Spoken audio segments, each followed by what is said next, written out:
Hello and welcome back to the TWIF series where we analyze and predict the teams of my fantasy football league. Let's get into it. This is going to be the week 3 preview, so as I'm sure you all know, I will go over the week 2 matchups and what happened in them. We had me losing to Weston as a product of two things. A little Q Sunday morning by one of my players' names that means you're up shit creek. Some people also referred to it as the questionable listing. That and the fact that Weston's team pretty freaking good, even though his running backs managed to do nothing. There's not really much to say here, just a solid win mixed with some injuries. We had Sea Gouch lose narrowly to the Night Owl. I can't remember what I predicted, but I imagine these two teams will be pretty irrelevant in 10 weeks. But it's good that the Night Owl is staying in it. That should keep her interested in fantasy football and keep her managing her team. We had Spencer beat the Commish, which was pretty predictable considering how the Commish's running back situation looks right now. But I really hope the Commish starts to pull together wins because he's one of the more likable personalities in the league and one of the more, when I look at his team, I see a personality behind it, unlike the Cure sucks. I just see like a Frank Gore, a big stack of mediocrity, and someone who, until last week, I didn't even know knew how to type. He responded to a trade. But I really hope Clapforce strings some wins together because I want the Commish to be in it several weeks down the line because it makes things more interesting. You know, no one wants to see 3 teams at 6-0 and 4 teams at 1 or no wins, and then everyone's kind of in the middle. You want your big personalities to play well, and well, I'm going to stop talking about it because y'all know how it works. We had Disco Hobbits. Kill the Cure sucks. This just proves that the Cure sucks. Winning week 1 with a lot of points was almost completely luck. 66 points is abysmal. Even with severe injuries and people that scored 0 points, I managed to put up 79. And this also goes to show how good Disco Hobbits is yet again. We had the Fantasy Genius take down Cameron in what's usually the match of the week when what I consider to be the 2 top teams aren't playing. This is a huge win for Ben. I can't stress how much this is a big win for Ben. First of all, it shows that Ben's team is for real. Trent Richardson got his act together. He went off for 26. This shores up one of the big question marks in Ben's team. Also the fact that Ben put up 103 and this wasn't like a 60 to 70 stinker really shores up that Ben is for real this year and the Fantasy Genius is back. The Fantasy Genius is back. And unfortunately for Cameron, this looks really bad. As I've said the past 3 videos, he really needed to start out 3-0 because of the lack of depth in his lineup. I mean, Jackson's hurt, Jones doesn't play, Blunt doesn't play, Schaub is good, but so is Rivers. He doesn't even need depth there. And Dustin Keller's terrible and hurt. So he's really limited to Thomas, Moore, and Harvin as his receivers, and Ridley and Rice, and has no one on his bench. So a couple more injuries and Cameron's going to be in bad shape. And once the bye week hit, he's going to be hurting anyway. Really what you need to take away from this is Cameron has to win his next game for sure, and then the bye weeks hit, and that's when it kind of goes all in the air for Cameron, and this looks really good for Ben. As well as being 1-1, his team looks for sure, and his division is still very winnable, as all of the players are 1-1. Excuse me. We also saw Aaron fall to 1-1 after Peyton Manning didn't really do much. And his whole middle core kind of played mediocre. What I mean by middle core is like receiver through flex. His whole team played pretty much below average, and he scored 71. The only person to really do anything was his defense and Shady McCoy. And even though No Fried had a goose egg and a 4 and a .6, he still managed to come out on top. Okay, so let's look at week 3's matchups. I'm also interested to announce that we have a trade. So before we get into that, the trade as I fumble around here to find it. It's between Fabiano's Brilliant, Spencer, who we all know loves to trade, and No Fried Rice for You, who I don't really know much about, but Spencer has come to tell me that he's a really cool, knowledgeable guy. I did know that he was active, and that's about it, so that's good. Okay, so you see that Spencer is sending CJ Spiller, who's on a huge hot streak, and he's predicted to start even after Fred Jackson comes back, although I don't know if he'll split time or not. I assume he will. And then Spencer will also send Marques Colston, who has a nagging injury, which I don't think No Fried Rice knew about before the trade, and the Broncos defense. And in return, Spencer gets the top tier receiver, Wes Welker, who hasn't really done much so far, but is still Wes Welker. And then Ryan Matthews, who has had injury problems, but was predicted like 200 and something points, so that's pretty cute. And then the Bears defense, which is probably better than the Broncos defense, but very fair trade, which usually when you see a trade you can definitively say this person comes out on top.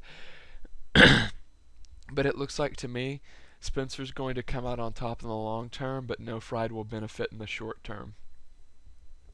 Because obviously CJ Spiller will be getting every carry for the Bills, and Wes Welker's not doing too hot as of right now, although in the long run it'll be even. Good trade for both people. This disproves the logic that Cameron has of whenever someone trades, the team that's proposing will always get the better deal. That's not true. Some people are looking for different things. For instance, I could trade someone like Torrey Smith in exchange for someone like, I don't know, Mike Wallace.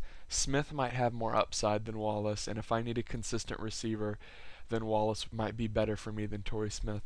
So let's jump into this week's matchups. Now, I came up with something cute to say, but I forgot what it was. So let's look at my team, which is a total clusterfuck right now. We have Matty Ice. Hold on, let me get you guys the faces here. I know how much you love them. And watch this. Bang! We have the matchups to the side, which is great. So we have Matty Ice and Breeze is facing off against the Chiefs, and the Falcons are playing the Chargers, and neither defense is particularly good. I'm giving the edge to Breeze here. We have Michael Turner, who is blaming it on the alcohol, blame it on the alcohol. That was me trying to sing like T-Pain without an auto-tune and making fun of Michael Turner's DUI. Good job, Michael Turner. As though your single-digit point totals weren't bad enough, you're going to take a big shit on every fantasy owner that has you by getting a DUI when you make millions of dollars and could have anyone come pick you up in a limo. It just shows to prove that no matter how much, it just goes to show that somehow no matter how much money people have, they can still be incredibly stupid. So I'm not even going to try to predict Turner. I think Lynch is going to score more points than him anyway, but God knows if he'll start. MJD going to get more points than Alfred Morris any week. That's just a given. I'm having to start Bolden because of injury issues. He'll probably be outperformed by Des Bryant. The thing about Des Bryant, he's pretty boom or bust. He's either going to get targeted in the early game, shut down, and not do anything, or he's probably going to catch a touchdown and get quite a few yards. So, edge to Des there. Bolden did nothing last week, but did well in week 1, so maybe it's his time to shine again. Who knows? And then we have Robert Meachum, who every Meachum owner is pounding their head into the wall right now. And people are saying, well, I don't want Meachum. Like, Meachum owners that are looking to trade Meachum want to get rid of him because he's not doing anything, me included. But I think if Meachum owners just wait, he'll establish a rapport with Phil Rivers and become better. Although right now he's still a huge question mark and will for sure get outscored by Greg Jennings. Then we have Antonio Gates, who is better than Vernon Davis, but is limited in practice right now, so I just have to give the edge to Vernon Davis, because Antonio Gates might screw me like he did last week and not play. Then we have Matt Forte, who is also hurt. Once again, I would love to sit here and tell you Deshaun Jackson is worse than Matt Forte, which he is, but I'm also going to tell you that Matt Forte has an ankle problem, and although he might play, I cannot definitively even make the statement predicting that Matt Forte will score more points because it is far more likely that the Bears will just roll with Michael Big Bush. So, edge Deshaun Jackson. Nate Kading and Dan Bailey. Nate Kading, top-tier kicker. Although Dan Bailey's pretty good too, but after seeing the Cowboys do what they do best and choke last week, I don't know how they're going to perform this week. So, edge Nate Kading. And then Steelers and Niners. The Niners are playing... I can't find them because I'm bad. Oh, I didn't even have all the matchups for you guys. Sorry. The Niners are playing... I'm such a joke. They're playing the Vikings. So that pretty much gives them an advantage over the Steelers. Even though the Steelers are playing the Raiders, who are terrible, the Niners, pretty easy win for them. They're playing a very turnover-prone team. Peterson likes to fumble. Ponder likes to throw picks. Y'all know how that goes. I'm going to have to give the edge to Seagouch in that one, no matter how much I hate it and how slight the edge is. There's Mike Wallace and Macklin and Forte and Turner are all question marks for me. No matter how much better my team is on paper than Seagouch's, I can't realistically give the edge to myself with that many question marks. Okay, so here we have the Night Owl and Weston, who is proving very quickly to be a very good fantasy owner. Eli Manning and Cam Newton. Cam Newton will outperform Eli Manning. The Panthers have a very good matchup against a weak Giant secondary. And Cam Newton, rushing yards, pretty good. Cam Newton's a good rusher. There's that. Here we have Jamaal Charles, who every fantasy owner is hitting the panic button on him because he just doesn't start. I mean, that sounds like a ridiculous statement, but you wait 3 weeks and tell me if Jamaal Charles is getting the majority of the carries. He probably won't be. Jamaal Charles, Peyton Hillis problem, but you guys know how I feel about Sean Green. Even if Jamaal Charles dies in a fire, he'll still probably get more points than Sean Green. Law Firm is going to be outperformed by Dougie Martin. Doug Martin is proving to be a huge staple in the Buccaneers offense and a good fantasy player. Not top tier, but good. Then Megatron will do better than Brandon Marshall. That's just a given, even though the Bears are playing the Rams. Then Antonio Brown will be outperformed by Fitz because Fitz just gets more targets, although it will be close because the Cardinals are playing the Eagles, who have a very good defense. Jimmy Graham, probably the best tight end in the league. You could argue Gronk, but Gronk has a Hernandez problem. Gronk will be better when Hernandez is out. Graham will be better than Gronk when Hernandez is in. Kind of. Gronk is still very good, but Graham gets a lot of touchdown catches. Advantage Graham. And then we have Brandon LaFale, who I was kind of shocked to see did well last week. Although, I'm not sure how he'll do this week, but they are playing the weak Giant secondary who's banged up. So, advantage LaFale over Ogletree, who I think Night Owl is just trying to catch lightning in a bottle. After Ogletree went off week 1 and she had him benched, she's bound and determined, or whatever the expression is. It's late, guys, sorry. Whatever the expression is, because I'm pretty sure it's not bound and determined, but that's what I'm going to stick with. She's bound and determined to have Ogletree score lots of points, and it's not going to happen. And then Justin Tucker will be outperformed by Garrett Hartley. I expect the Saints offense to perform reasonably well against the Chiefs. And then the Green Bay Packers are playing the Seahawks. That's a pretty good matchup, but I think the Texans defense is better. So advantage Texans defense, even though they don't have as good of a matchup. And I'm starting a new thing this week. It's called the Combat X EZ Pick of the Week. And I basically, whenever I'm dead positive about a matchup, I will say something cute and then so-and-so is my easy pick of the week, meaning they will win for sure. Weston, get your popcorn ready, is my easy pick of the week. You can take that one to the bank, guys. Weston over Night Owl. It won't be close. Actually, it might be close. Every time I say it won't be close, it is. So there's that. But Weston will win for sure. Easy. Here we have Disco Hobbits going up against Clap for Bacon. Sorry, I'm new to pulling up the matchups on the side. Y'all have to bear with me on that one. RG3 will not do better than Tony Romo. I don't care how many points he's projected. RG3 has had 2 really good weeks this week. I wouldn't be surprised if he fell from grace very soon with like a multi-interception game. He can't keep doing this well forever. Now, the Bucs defense isn't very good, so that's good for Romo, but I mean, it's hard to trust the Cowboys after they get demolished by the Seahawks. Then we have Willis McGahee, who will be outperformed by Chris Johnson, even though Chris Johnson has done nothing. Man, it's been a bad year for running backs. Jamaal Charles hasn't done anything.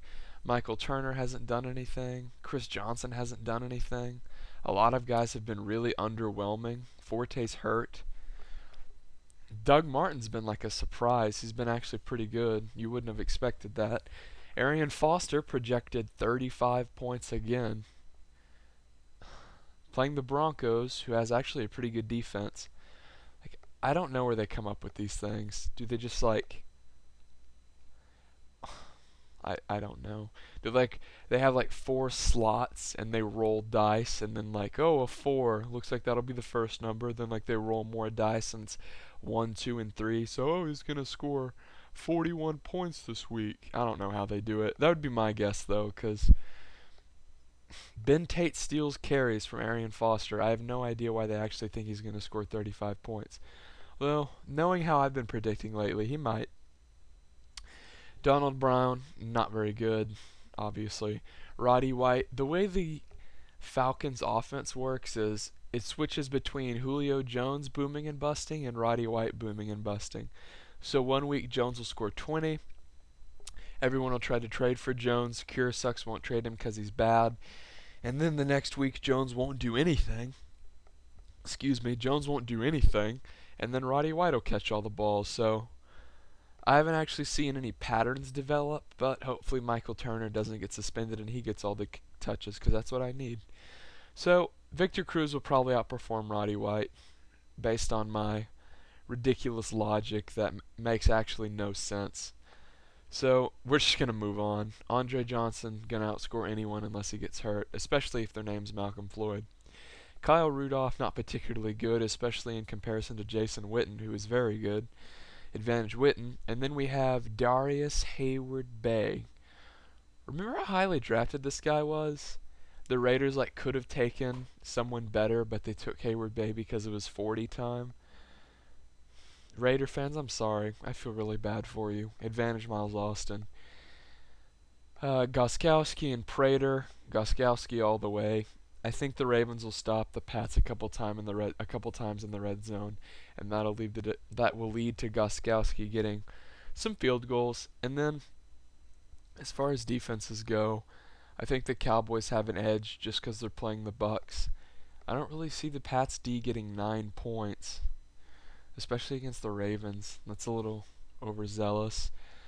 If I had to pick someone in this game, it would probably be Disco Hobbits, though. I mean, I would love to pick Clap 4, but with Donald Brown being Donald Brown and Chris Johnson being terrible, I'm going to have to give the edge to Disco here. As much as I don't want to see Clap 4 start at 0-3, I'm going to give the edge to Disco.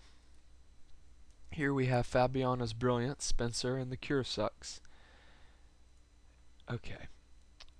Matt Stafford. It's really hard to give anyone the edge over Rodgers, so I'm just going to have to cop out and say the Seahawks defense is bad, and I'm giving Rodgers the edge.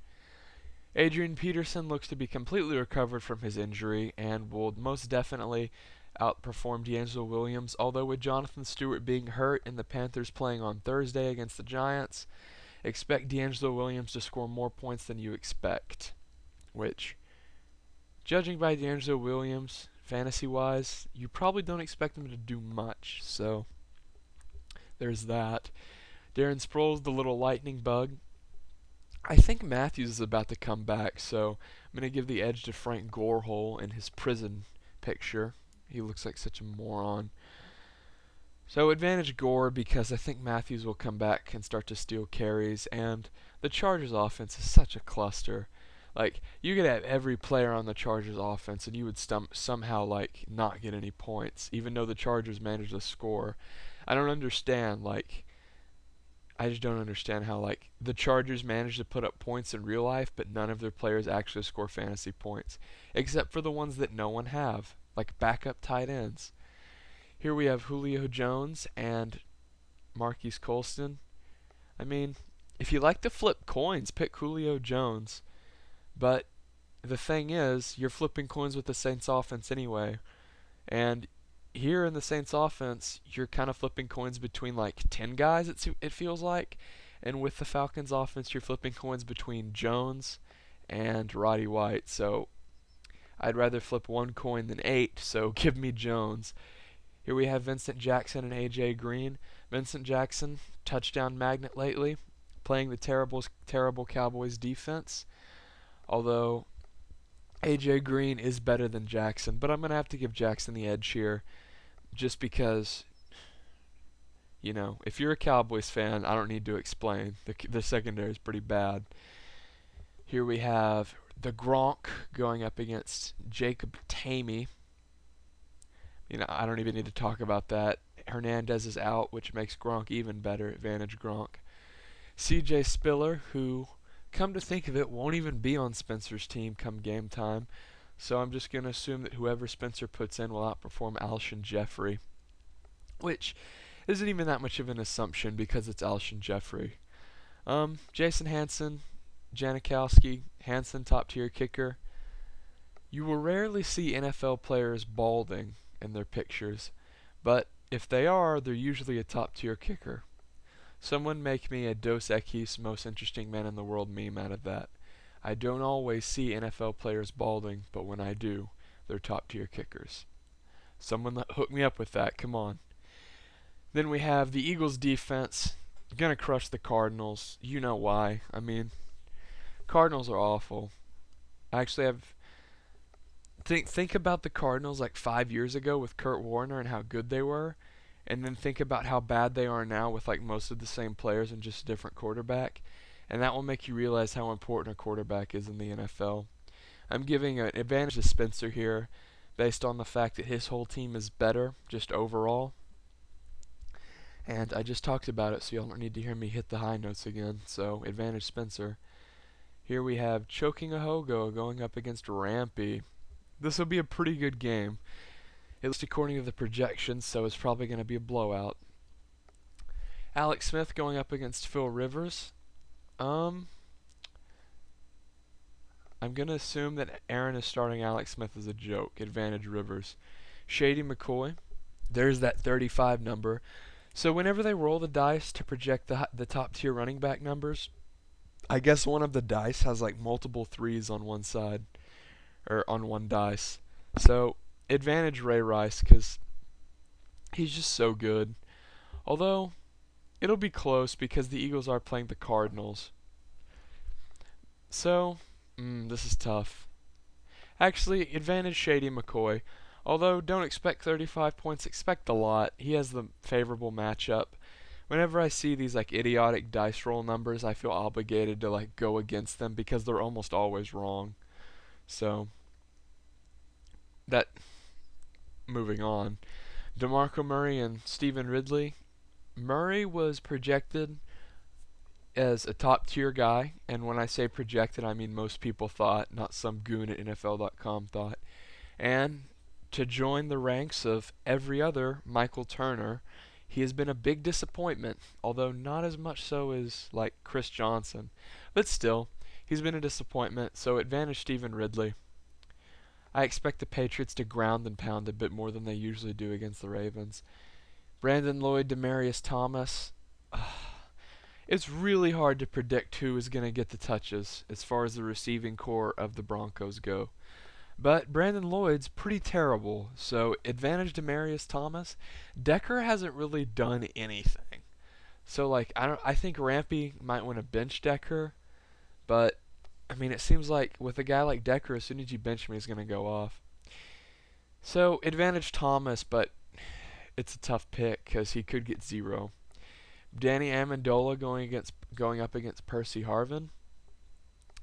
For the Amendola owners, who are probably also Texas Tech fans, if you're starting Amendola, I didn't recommend it last week. He went off. I still don't recommend it because he's Danny Amendola, and he plays for the Rams.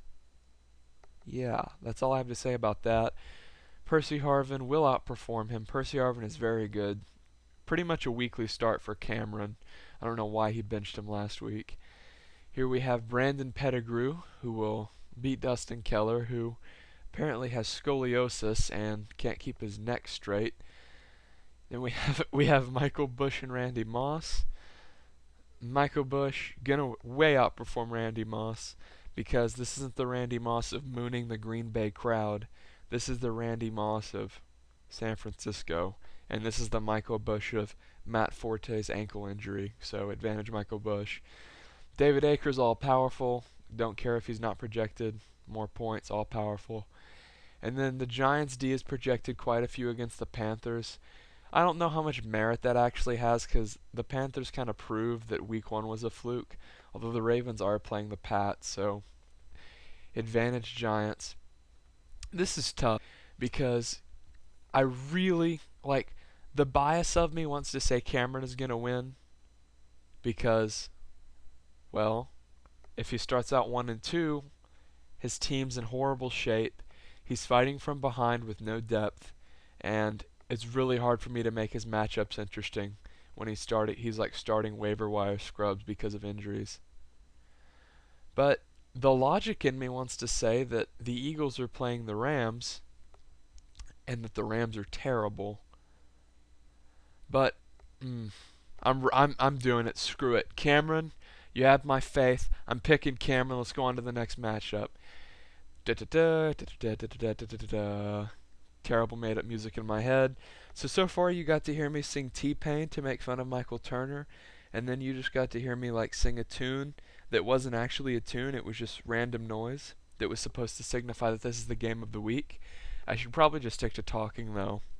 But anyway, let me take a sip of my soda and let you rewind and laugh at me. Okay. I hope y'all have gotten your laugh in because I'm starting. Andrew Luck came up big for Ben, last week. But I don't really see him doing very much. I mean, I think that was more of a one-time thing than a consistent thing. I actually think the NFL goons are spot on here. 11 points is about what you can expect out of Luck. Maybe more, but not much. I mean, the Colts just don't have that much upside or that much offensive firepower. Although they are playing the Jaguars, so if there is a week to start Andrew Luck, now is the time.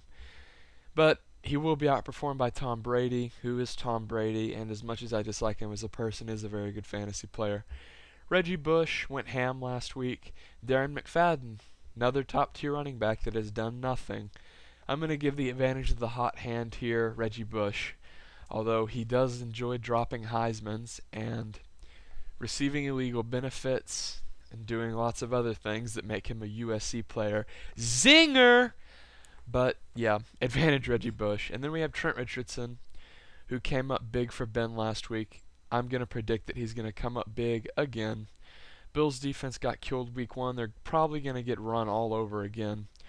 Although, if you rewind the video, and I know it's been a longer one, but I've went more in depth, which I think more people like, and some people don't like. But if I just fly through the matchups and predict, I think it kind of devalues TWIF a little bit, because if I don't explain why I think the players are going to do better and joke around a bit, then it's just kind of like me just saying like, oh, he's going to do better than him, and then like I don't get anything right, and I look like a retard, when in reality, like, I'm probably half retarded actually, but injuries is why I got some of that stuff wrong.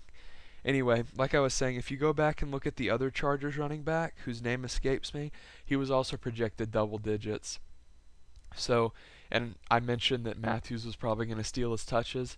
So I have no idea how the guys at NFL think that both of these running backs are going to score 15 plus points. I guess they were using the dice roll system, which will probably become a running joke in future TWIFs. Just a heads up. So next week if I talk about dice rolling, just imagine Michael Fabiano with a dice that has 3s on every side of it, a picture of LaShawn McCoy with like an altar, and then he's rolling these 3 dice saying, "Yeah, 35 points, start 'em, sit 'em, baby."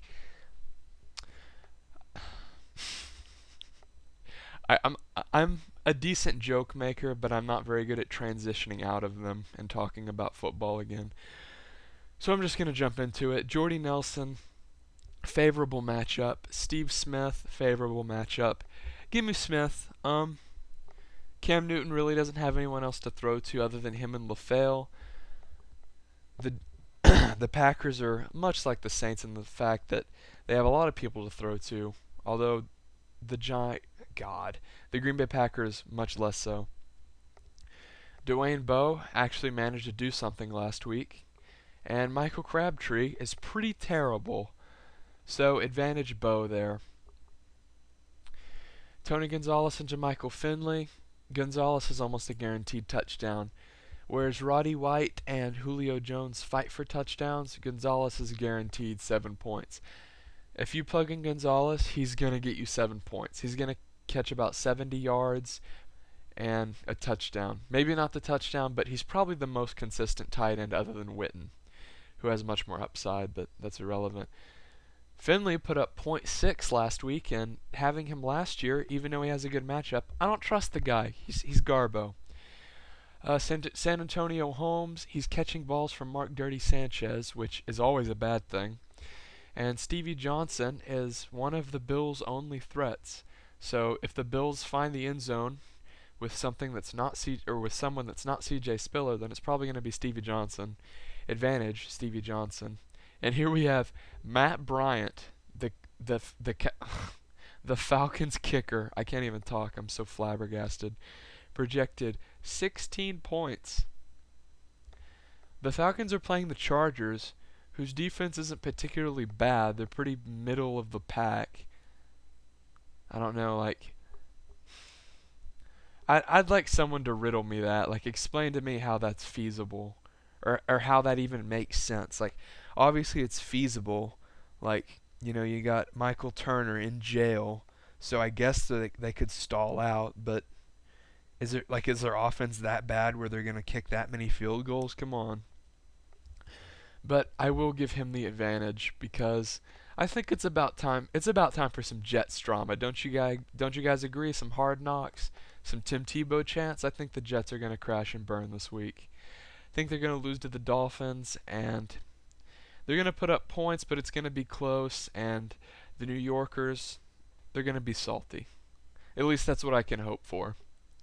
I don't really watch that much SportsCenter anymore, so, you know, won't have to listen to it, but it'll be funny nonetheless. And here we have the Bears and Jets. And, you know, defenses are almost entirely matchup based. And since the Bears are playing the Rams, which I have no idea why they're only projected 1, if you play the Rams, you're like guaranteed, like obviously like turnovers and whatnot. So, advantage Bears defense there. So, game of the week. This is really tough, but I'm giving it to the fantasy genius just because, like, look at this. I'm going to do terrible math in my head. This is 70 points, okay? 70 points from someone who dropped the Heisman, and 20 from someone who splits time. This is why when you look at matchups and it looks like Ben's going to get blown out, you don't trust it. This is why you're here to have me, to try to like justify these 35 point like ridiculous Michael Fabiano dice roll fests. They can't be justified. It can't be done. I'm giving the edge to the fantasy genius, kind of because he's the fantasy genius, kind of because the Colts play the Jags this week, and it's just, I think it'll be close. It's definitely the game of the week. Ben, you've got my condolences isn't the right word. God, I'm messing up all my words and phrases this time. Anyway, Ben gets the edge. I hope you enjoyed today's TWIF. Tell me if you like the matchups pulled up on the side of the screen. I tried to keep them down so you could see like the projected points in both teams. So it's not like TWIF Season 1 where you can only see like half of the name. but I tried to keep them up where you could see the matchups and kind of think like, oh yeah, like so and so's playing so and so.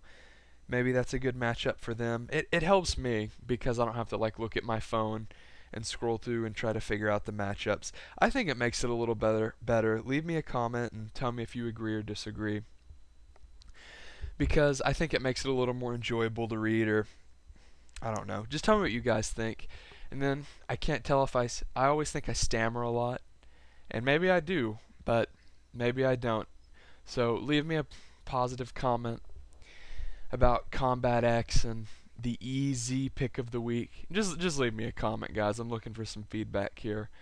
I'm sitting in my room talking to myself about fantasy football, and when the videos get 5 views, I feel ridiculous. So throw me a bone, leave me a comment, and maybe, I wish you all good luck, and I'm going to stop the recording. Make sure to leave me that comment. Peace out.